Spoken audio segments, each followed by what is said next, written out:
네, 여러분 잘 쉬셨나요? 네. 음. 어 저도. 네. 저희가 사회국가 원리까지 했죠. 네. 이제 문화국가의 원리를 하시잖아요. 네. 문화국가 원리는 뭐 아시다시피 우리 헌법 속에 이제 녹아 있는 원리 중에 하나인데, 이 문화국가의 원리라는 게 재헌헌법 때부터 헌법 속에 녹아 있던 건 아니에요, 여러분. 이 문화국가의 원리가 헌법 속에서 도출이 되고 파생이 되고, 우리 헌법이 문화국가의 원리를 지향하는구나라고 생각을 했을 때는 얼마 되지 않았습니다. 저희 이제 한 30년 됐나요? 네, 1990년대 이렇게 넘어가면서부터 우리 헌법에 이 문화국가의 원리가 포함이 되어 있고, 우리 헌법은 문화국가의 원리를 지향한다, 이렇게 생각을 하게 된 거죠, 여러분. 네, 중요한 것 같으면서도 중요하지 않은 게 이제 이 문화국가의 원리인데, 자, 개념 자체는 컴퓨터가 계속 말썽이네요. 네, 개념 자체는, 자, 국가로부터 문화의 자율성을 보장받으면서, 자, 국가가 문화를 형성하고 보호하여야 한다는 원리가, 즉 문화 국가의 원리의 개념입니다. 즉 뭐냐면, 국민들은 어떤 전통 문화나 어떤 문화에 대해서 국가로부터 어떤 문화의 자율성을 보장받으면서, 또한 국가가 문화를 형성하고, 국가가 주도적으로 어떤 그 문화를 형성하고, 그다음에 그 문화를 이제 보호해야 된다. 국가가 보호를 해야 된다라는 게 우리 헌법 속에 녹아 있는, 자, 문화 국가의 원리라고 하고 있습니다, 여러분. 내용을 보면, 자, 균등하게 교육을 받을 권리, 그 다음에 의무 교육과 평생 교육의 실시, 그 다음에 교육의 자주성, 전문성, 정치적 중립성의 보장. 어떻게 생각하면 이렇죠. 문화국가의 원리의 내용 중에 균등하게 교육을 받을 권리, 의무 교육, 평생 교육의 실시가 왜 문화국가의 원리와 관련이 있느냐? 그렇게 생각할 수 있죠. 뭐 문화면은 무슨 전통 문화의 뭐 창달, 계승 막 이런 게 있어야 되는데, 내용에 보면 균등하게 교육을 받을 권리가 왜 문화국가의 원리에 속하느냐? 네, 이런 의구심을 가질 수 있죠. 그쵸? 이런 생각 안 드나요? 저 처음에 이제 이거 배울 때 저도 균등하게 교육을 받을 권리인데 왜 이게 문화국가의 원리냐? 문화국가의 원리면 뭐 국가가 문화를 뭐 형성하고 보호를 해야 되는데, 뭐 그런 내용이 뭐 문화국가의 원리로서 발현되는 어떤 그 권리가 아니냐? 뭐 이런 생각을 했었는데, 의외로 균등하게 뭐 교육을 받을 권리라든지 뭐 정치적 중립성이라든지 의무교육과 평생교육 이런 실시, 자, 이런 것들이 문화국가의 원리의 내용으로 들어와 있는 거죠, 여러분. 자, 시험에도 이게 자주 나옵니다. 균등하게 교육을 받을 권리, 의무교육의 평생교육의 실시, 교육의 자주성, 전문성, 정치적 중립성의 보장은 문화국가의 원리이다, 뭐 아니다, 뭐 이렇게 하는 거죠. 균등하게 교육을 받을 권리가 왜 문화국가의 원리야? 라고 생각할 수도 있지만, 자, 문화국가의 원리의 내용 중에 균등하게 교육받을 권리, 의무교육과 평생교육을 어떤 실시하고, 어떤 교육의 자주성이라든지 전문성 또는 정치적 중립성의 이 보장들이 다 문화국가의 원리에 속합니다.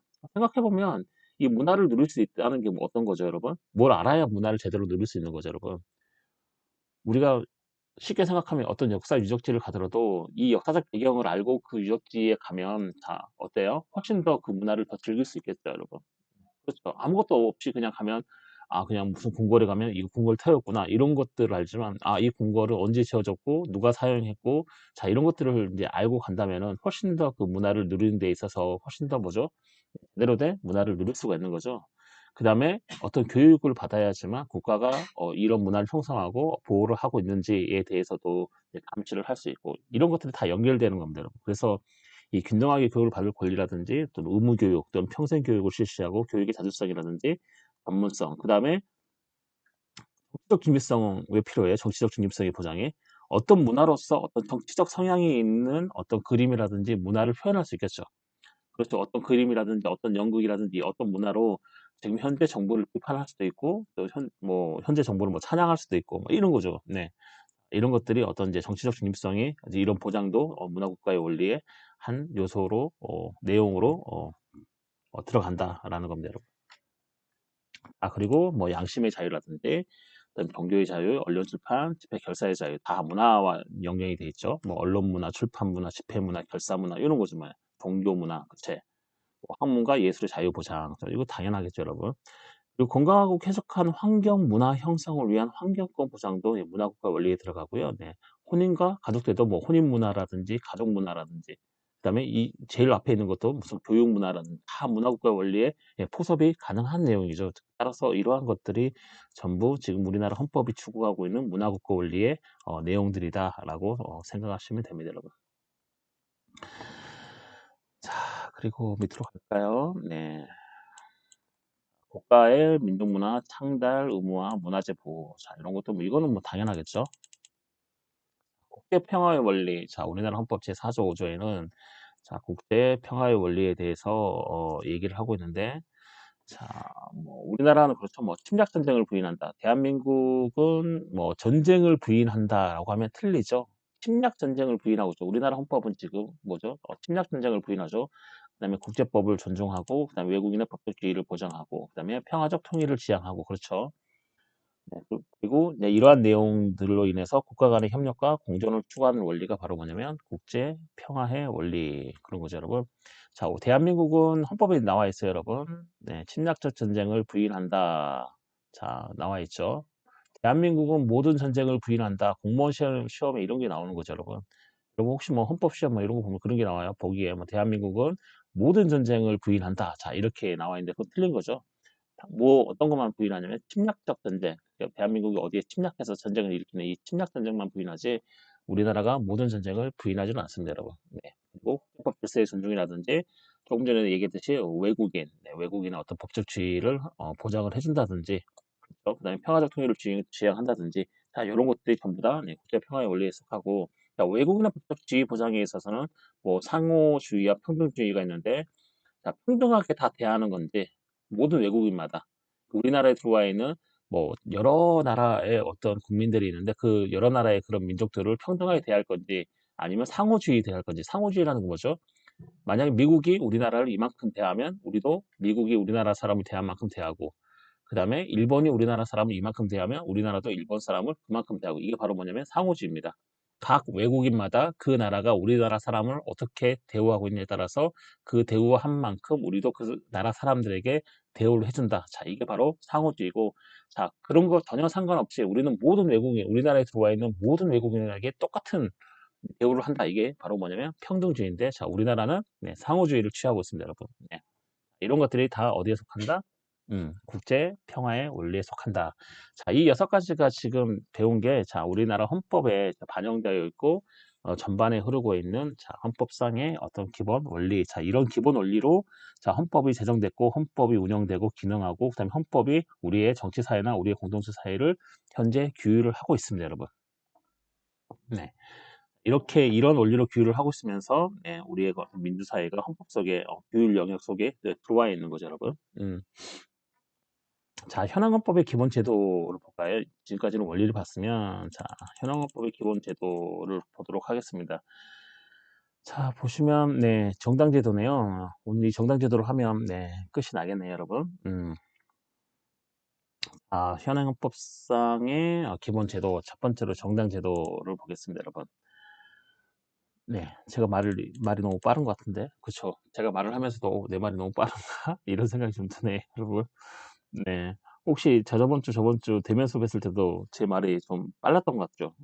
여러분에게 전달하고 싶은 것도 많고, 여러분에게 알려드리고 싶은 것도 되게 많은데, 시간은 한정되어 있다 보니까, 그런 것 같아요.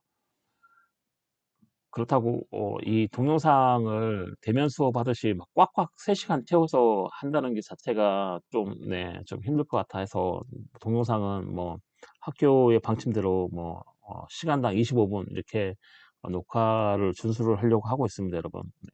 하지만 그런 시간이 중요한 게 아니고, 결국은 제가 여러분에게 강의 계획서에서 약속한 그 진도를 학기 2차, 한 학기의 그 진도를 여러분에게 다 하는 게 저의 목표고, 그렇게 따진다면 시간은 그렇게 큰 의미가 없는데, 여튼, 학교에서 하라고 하니까, 할 수밖에 없고, 그렇습니다, 여러분. 네.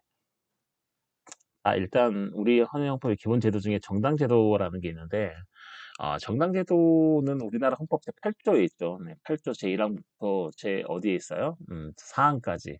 자, 8조 제1항 내지 제4항에 우리 헌법은 정당제도에 대해서 규정을 하고 있습니다. 첫 번째가 뭐죠? 복수정당제는 인정된다. 이런 거죠, 여러분. 네. 그다음에 1항, 2항, 3항, 4항. 지금 빠르게 한번 인터넷이나 아니 옆에 뭐 법전이 있다면은 헌법 제8조 1항부터 4항까지를 한번 빠르게 한번 스캔을 해보도록 하겠습니다. 제가 시간을 한 20초 정도 드릴게요, 여러분. 정당제도, 네, 정당제도에 대해서 제가 강의 안에 써놨나요? 뒤에 볼까요? 강의 안에도 있는 것 같은데 강의 안에 있네요. 여기 보니까 그쵸? 1항, 2항, 여기 3항, 4항. 네, 빠르게 한번 읽어볼까요? 먼저.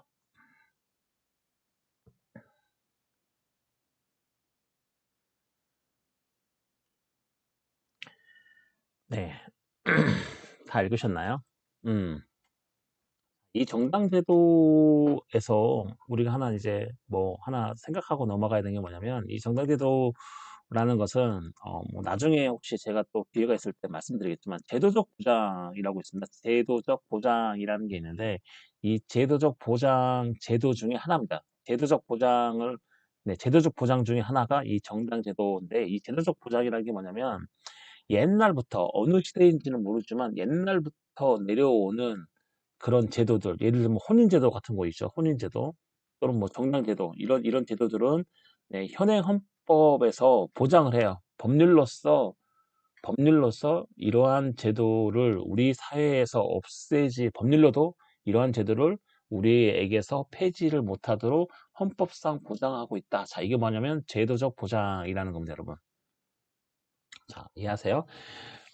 우리나라가 언제인지도 모르지만 고조선 시대인지 조선 시대인지 고려 시대인지 모르겠지만 예전부터 있었던 제도죠. 우리 사회를 돌리고 있었던 어떤 제도, 그 제도를 쭉 받아들이는데 헌법으로 그 제도를 법률로서 폐지를 못하도록 딱 못을 박아놔요.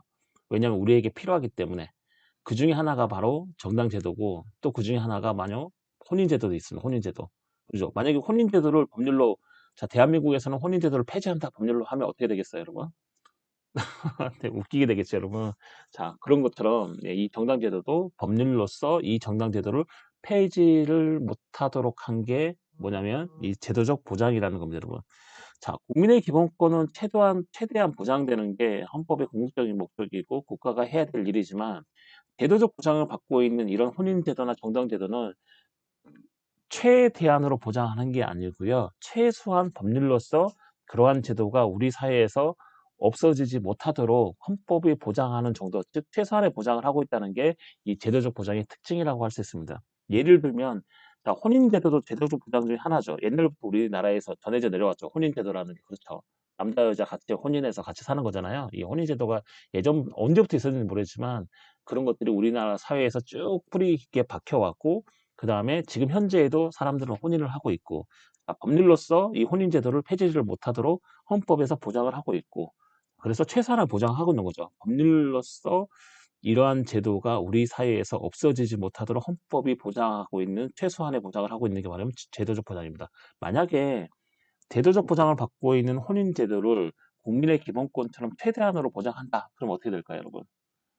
우리나라에 있는 여성과 남성이 결혼을 못할 일은 전혀 없어야 됩니다. 무조건 국가가 책임져야 됩니다. 모두 다 결혼할 수 있도록 다 책임지고 이 사람들이 잘 살 수 있도록 집을 하나씩 또 줘야 되고 뭐 애기 뭐 자녀를 잘 낳을 수 있도록 여건도 막 조성해야 되고 이렇게 되는 거죠, 여러분.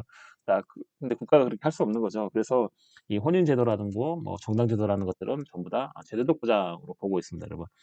제도 보장, 네, 법률로서 그러한 제도가 우리 사회에서 없어지지 않도록만 헌법에서 법률로서 폐지 못하도록 땅땅땅 못을 박아놓은 거죠. 그러한 제도적 보장 중 하나가 뭐냐면 이 정당제도라는 겁니다. 이 정당제도는 그러면 결국은 법률로서 이 정당제도를 폐지하지 못해요. 그렇죠. 음. 법률로서 이 정당제도를 폐지를 할 수 없는 거죠. 우리 사회에서, 우리 이 정치 공동체에서. 그래서 이 헌법상 이 정당제도는 그런 제도적 보장의 지위를 가지고 있다. 네, 여러분 이렇게 먼저 머릿속에 놓고 시작하시면 될 것 같습니다. 여러분. 정당은 법률로서 폐지 못하는구나. 정당은 그치 폐지 못해. 그렇죠. 네, 그런 거죠, 여러분. 네. 만약에 헌법이 정당 두지 마 하면 할 수 있어요.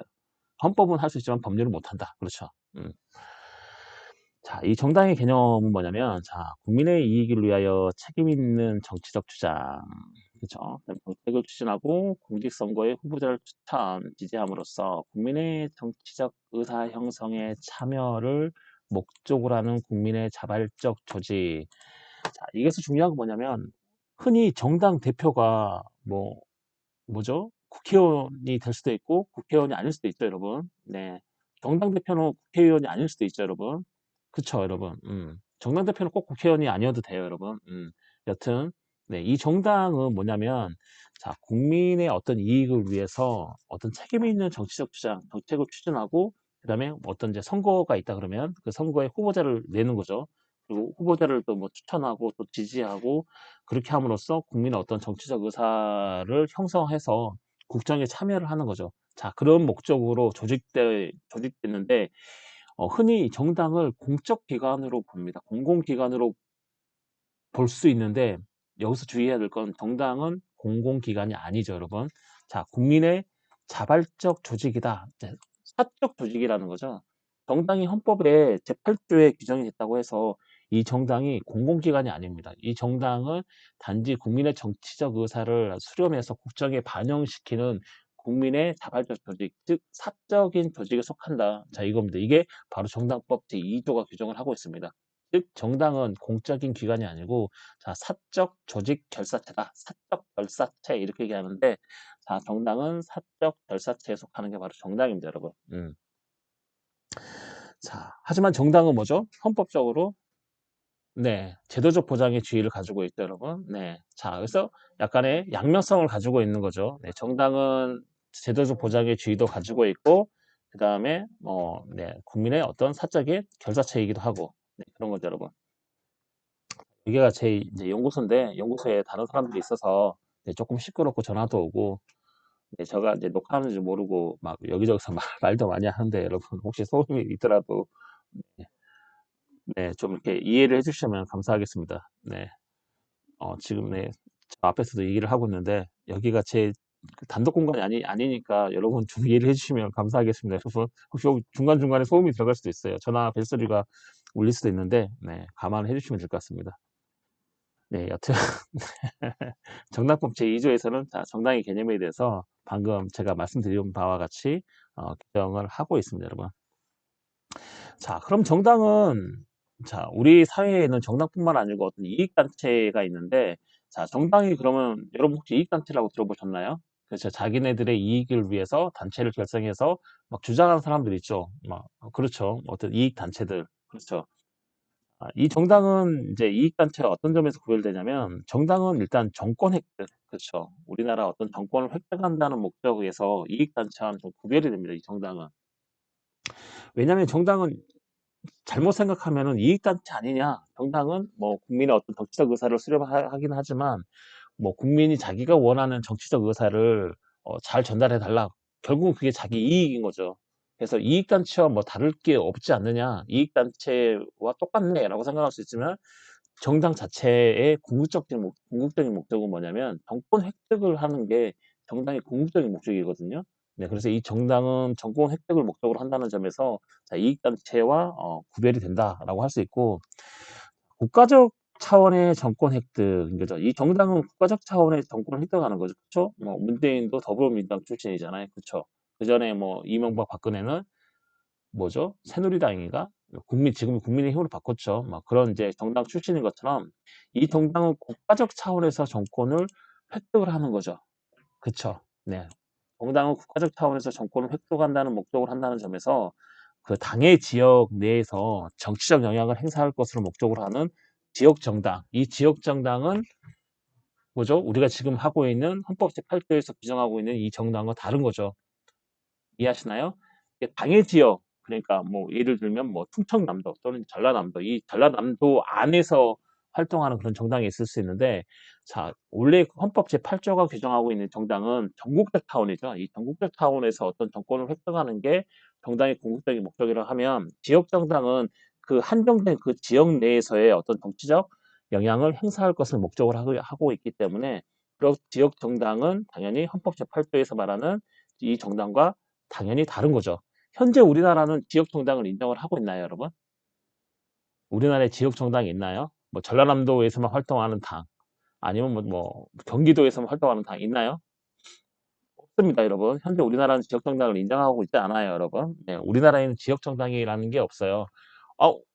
근데 무슨 시도 지구당이 있던데요? 아, 그거는 그렇죠. 중앙당인 거죠, 중앙. 네, 중앙인 거죠. 더불어민주당이 중앙에도 있고, 뭐, 지역에도 있는 거죠. 그거는 지역정당이 아니죠. 네. 뭐, 더불어민주당의 뭐죠? 뭐, 시도 지부당이지, 그 자체가 하나의 어떤 정당은 아니잖아요. 그 지역에 있다 해서. 그 지역정당은 그 특정 지역에 대해서만 정치적 영향력을 행사하도록 만들기 위해서 만들어진 어떤 정당을 지역정당이라고 하는데, 지금 현재 있는 그런 이제 지역에 있는 그런 정당들은 지금 현재 더불어민주당이나 국민의힘 그런 정당의 시도 지부당인 거죠, 여러분. 지역 정당이 아닌 거죠. 여튼 지역 정당은 헌법 제8조에서 말하는 정당과 다르다. 네, 이해하시나요? 이익단체하고도 다르다고 그랬습니다, 제가. 네. 자, 정당이 헌법에 어떻게 수용이 됐냐라는 문제가 있죠. 그럼 정당이 예전에 뭐 덕대주의 왕정 때 근대 저기 뭐야 그 고유한 의미 헌법 때는 정당이 당연히 헌법성이 없었겠죠. 그죠? 그다음에 근대 입헌주의 헌법 때도 정당이 있었을까요?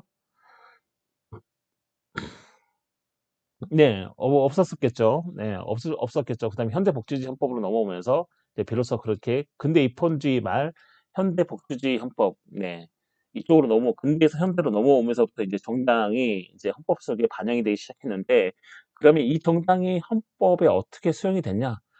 정당이 딱 생기자마자 바로 헌법에 수용이 됐냐? 그렇지 않습니다. 우여곡절을 거치는 거죠.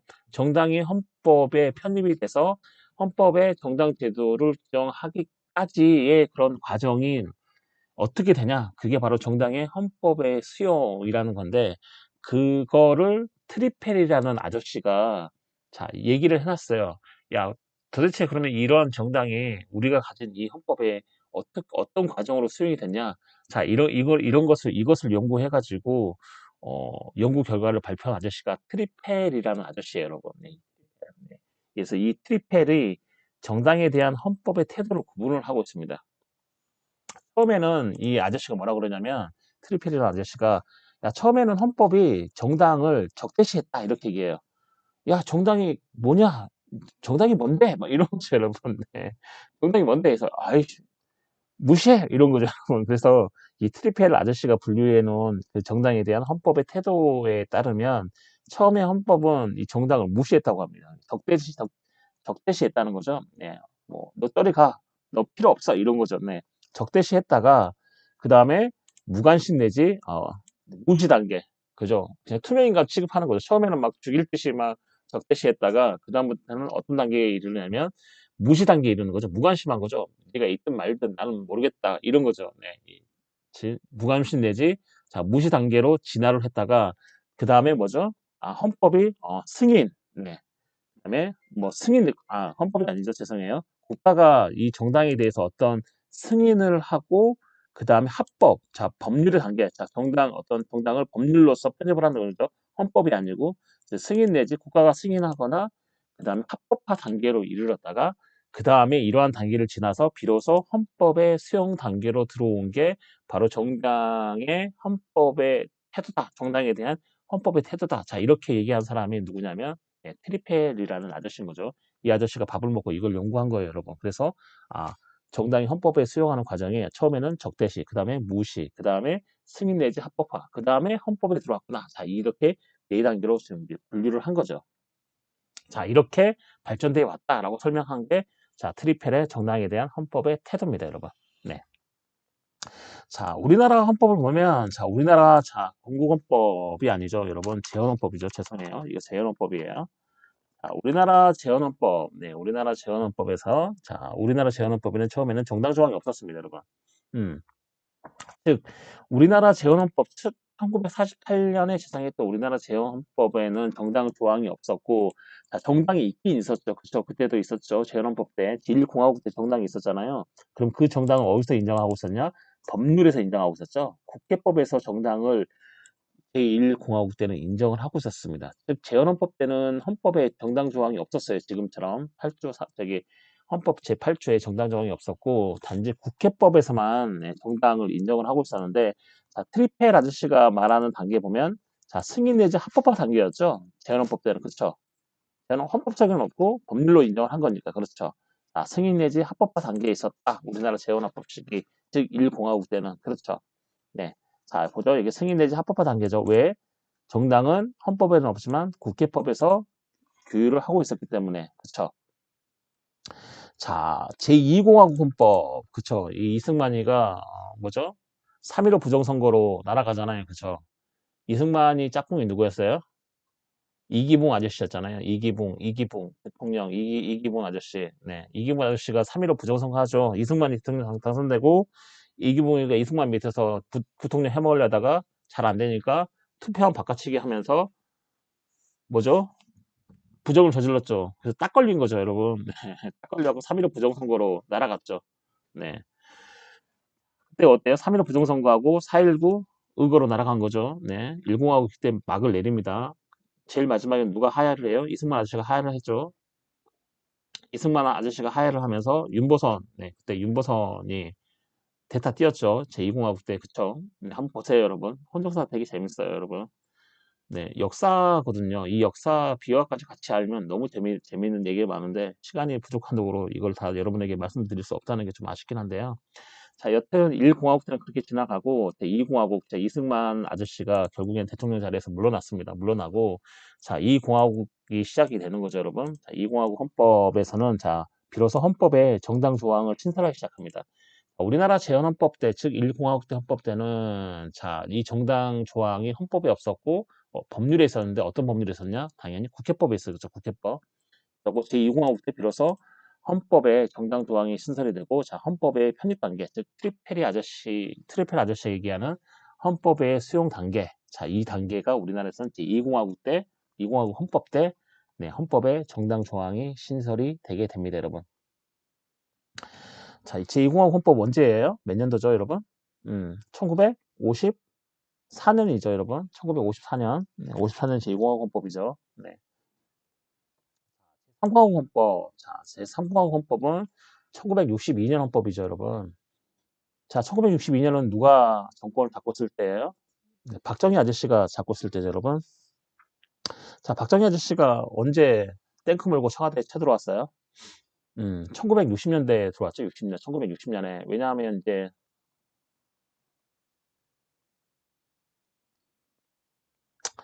아유, 죄송합니다, 여러분. 제2공화국 헌법이 1954년이 아니죠. 네. 헷갈렸네요. 1954년 아니에요, 여러분. 하여튼 제3공화국 헌법이 1962년이죠. 62년 헌법에 제3공화국 헌법이 지정이지만 그 제2공화국이 들어서고 제2공화국이 채 1년도 못 가죠, 여러분.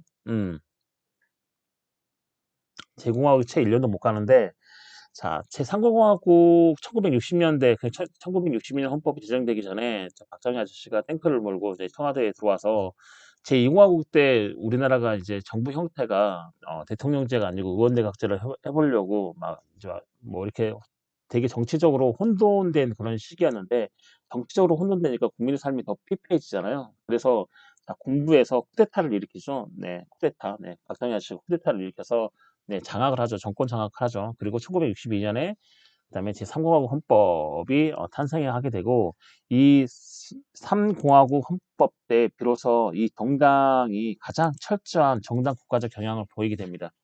이게 무슨 말이냐면 재헌헌법 때는 정당이 헌법적이 없었고 법률에 있었지만 2공화국 때 비로소 이 정당이라는 게 헌법에 편입이 되는데 그 다음 3공화국 1962년 헌법에서는 이 정당 조항을 가장 강하게 만들어놔요.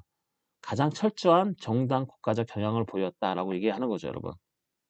즉 원래 이 정당의 추천 없이는 대통령과 국회의원 선거 입후보와도 할 수 없도록 만들어놔요.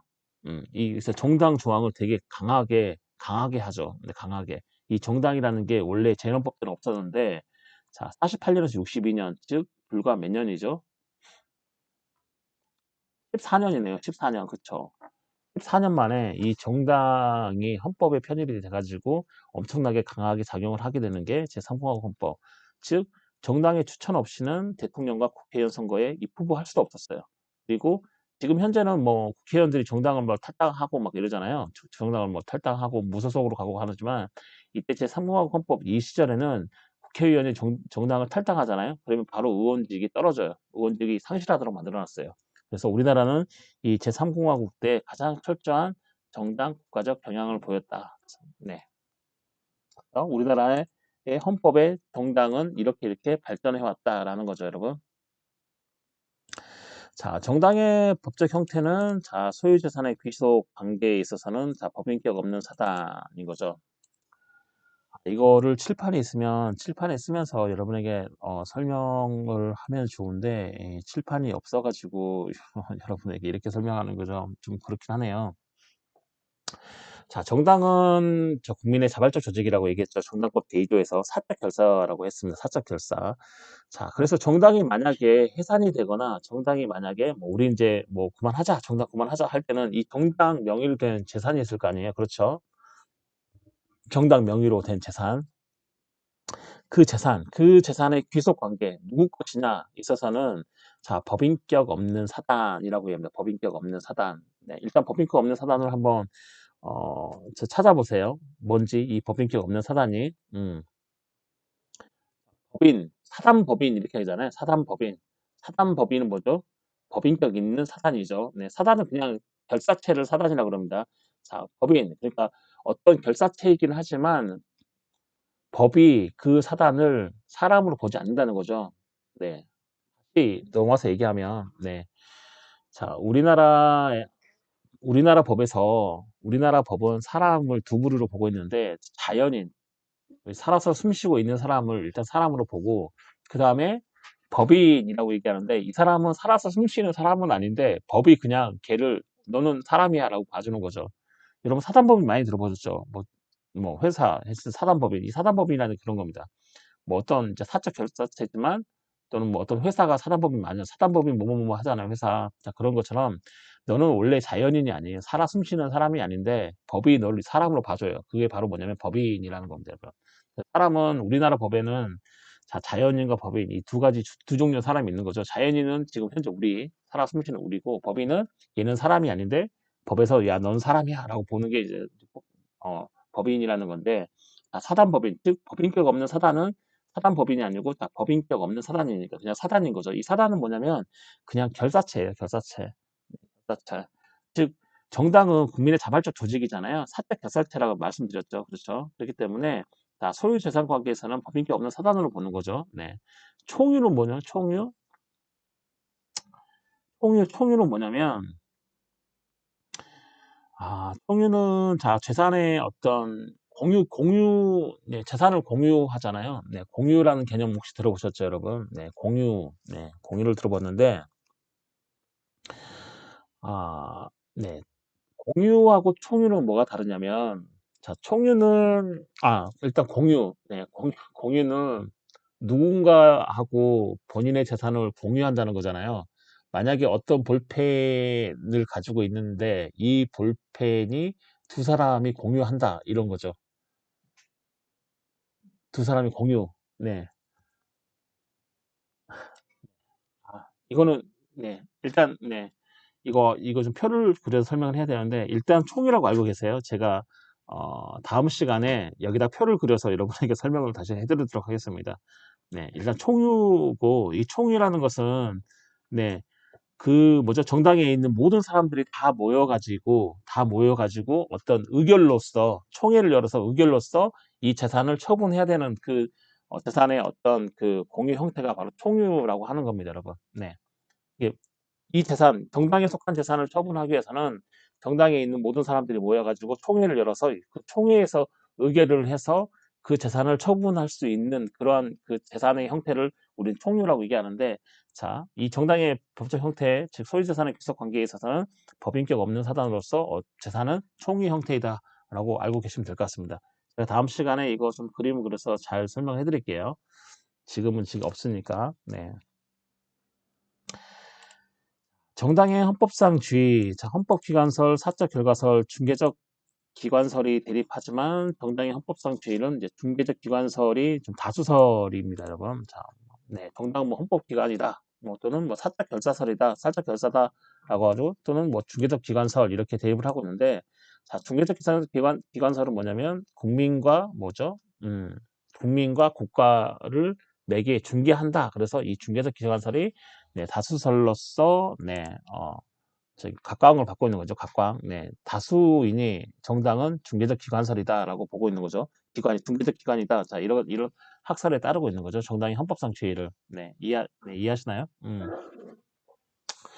자, 그리고 정당은 권리 능력 없는 사단. 그쵸? 권리 능력 사단으로서 기본권 주체성, 헌법 소원 청구인 적격이 인정된다. 그렇죠. 정당은 사적 결사로서 법인격 없는 사단이죠. 네, 법인격 없는 사단으로서 그냥 기본권 사단이에요. 즉, 헌법재판소가 정당은 권리 능력 없는 사단. 네, 일단 이렇게 알고 있어요. 이거 다시 다음 시간에 제가 자세히 설명을 해드릴게요. 자, 권리 능력 없는 사단이다. 정당은 권리 능력 없는 사단으로서, 네, 이거는 일단 머릿속에 지우시고요. 네, 이게 되게 여러분에게 좀 어려울 것 같아요. 제가 써놓고도, 아, 이거 괜히 써놨나? 라는 생각이 드는데, 일단 정당은 권리 능력 없는 사단으로서 어떤 기본권 주체성, 자, 기본권 주체성을 갖는다.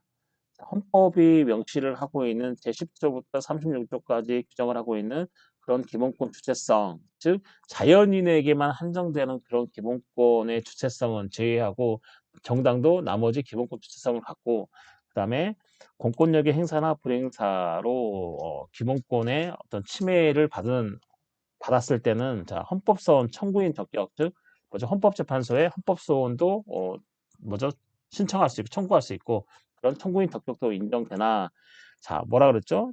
정당은 국가기관이 아니라 그랬죠. 사적 결사라 그랬죠. 그렇죠. 그렇기 때문에 권한쟁의 심판을 청구할 수 없고 공권력 행사 주체가 아니다라는 거죠. 권한쟁의는 뭐예요?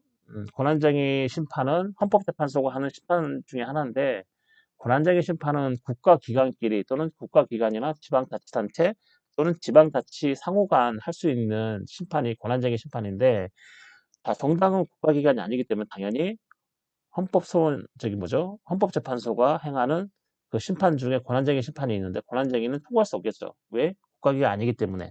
그리고 국가기관이 아니기 때문에 정당에서 행사하는 어떠한 그 뭐 권한을 공권력 행사가 안 되겠죠. 왜냐하면 공권력은 국가기관이 행사해야 공권력이 되는데 정당은 국가기관이 아니라 그랬으니까 그렇죠. 따라서 공권력 행사 주체가 안 된다라고 보는 거죠, 여러분. 이해하시나요, 여러분? 자, 여기까지 하고요. 이번 시간에 마치고요, 여러분. 네. 지금 저희가 남아있는 진도가 몇 개 안 돼서 지금 여기까지 해서 이번 시간 마치고 오늘 이번 주 강의를 마치고요. 다음 시간에 자 여기 아까 제가 말씀드린 이 총유 있죠? 이 재산의 공유 형태 이 총유 그다음에 간단하게 이 권리 능력 없는 사단 자 이런 것들을 여러분에게 설명을 한 다음에 밑에 현행 헌법상 뭐 정당 조항에 대해서 쭉 하고요. 그다음에 네 11주차 강의안도 이어서 강의를 하도록 하겠습니다, 여러분. 네, 현행 헌법상 기본제도 중에 정당제도를 여러분에게 말씀을 드리고 있는데, 좀 여러분이 좀, 네, 이해하기가 약간 어려울 수도 있을 것 같긴 해요. 자, 여기까지야 뭐, 그렇다 치는데, 정당의 법적 형태, 자, 이런 것들을 여러분에게 알려드리는 게 과연 뭐, 옳은 일인가에 대해서 갑자기 강의를 하면서, 네, 의문이 들었는데, 여튼 강의에 써놨으니까, 제가 요 부분부터는 다시 그 다음 시간 그 강의 안에 약간 별도의 좀 이렇게 표를 만들어서 여러분에게 설명을 하는 게 좋겠다 싶습니다, 여러분. 그래서 그렇게 해서 요것을 네, 여러분에게 설명을 해드리도록 하겠습니다, 여러분. 자, 여러분들은 이제 네, 다음 시간에 이제 현행 헌법상 정당 조항의 헌법 제8조에 대해서 여러분하고 한번 얘기를 하고요. 네, 자 이번 시간은 여기까지 하고 마치고요. 네, 여러분 고생 많으셨고 다음 시간에는 제가 방금 말씀드렸다시피 어, 정당의 법적 형태부터 다시 자, 보조표를 가지고 여러분에게 설명을 해드리고요. 그다음 다음 시간까지 여러분들이 기말고사 대체할 과제를 뭘 해야 될지 네, 제가 생각을 해서 여러분에게 말씀드릴 테니까 여러분은 자, 이 클래스 기말고사 방에다가 네, 여러분의 그런 과제를 올려주시면 되는데 과제는 3페이지 이내로 글자 크기는 11에 줄간격 180 그리고 기한은 기말고사 성신여대 기말고사 그 주 있죠. 기말고사 보는 그 주 금요일 자정까지 올려주시면 제가 이쁘게 채점을 해서 여러분에게 성적을 드리도록 하겠습니다, 여러분. 네, 하여튼 뭐 수업을 들으면서 질문이 있으신 분들은 뭐 전화를 해도 좋고 뭐 쪽지를 해주셔도 좋고 메일을 주셔도 좋으니까 여러분 반드시 모르시는 건 질문을 해주시기 바라고요. 혹시나 이제 코로나로 이번 주, 다음 주까지는 학교에서 네, 비대면으로 수업을 하라 해서 공고를 해서 비대면으로 하지만 혹시나 마지막 수업은 혹시 대면 수업 할 수 있다는 거 미리 공지를 해드립니다, 여러분. 네, 오늘 대단히 수고 많으셨고 저희는 또 다음 주에 그럼 네, 11주차 수업으로 다시 뵙도록 하겠습니다, 여러분. 네, 수고 많으셨습니다, 여러분.